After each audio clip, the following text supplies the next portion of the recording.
Right ఇక bulletin లో మరో బ్రేకింగ్ న్యూస్ చూస్తున్నాం. దేశ రాజధాని ఢిల్లీలో బాలుడి బకబగలతో ప్రజలు అల్లాడిపోతున్నారు. రికార్డు స్థాయిలో గరిష్ట ఉష్ణోగ్రతలు నమోదు కావడం సర్వత్రా చర్చానీయాంశంగా మారుతోంది. సాధారణం కంటే 8 డిగ్రీలు ఎక్కువగా ఉష్ణోగ్రతలు నమోదవుతుండడం ప్రజలు ఆందోళన చెందుతున్నారు. ఇక ముంగేష్పూర్ ప్రాంతంలో నిన్న అత్యధికంగా 49.9 డిగ్రీలు నమోదవగా ఆ తర్వాత అత్యధికంగా నజఫ్గఢ్ ప్రాంతంలో 49.8 డిగ్రీలు రికార్డ్ అయ్యాయి.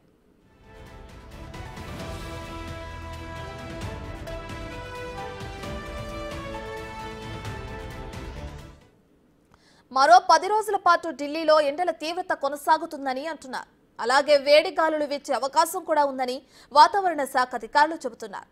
దీంతో ఢిల్లీ వాసులు అత్యవసరమైతే తప్ప ఇళ్ల నుంచి బయటకు రావద్దని వాతావరణ శాఖ హెచ్చరించింది. ఢిల్లీతో సహా ఉత్తర భారతంలో చాలా ప్రాంతాల్లో రికార్డు స్థాయిలో ఉష్ణోగ్రతలు నమోదవుతున్నాయి. రాజస్థాన్లోని కొన్ని ప్రాంతాల్లో 50 డిగ్రీల ఉష్ణోగ్రతలు నమోదయ్యాయి.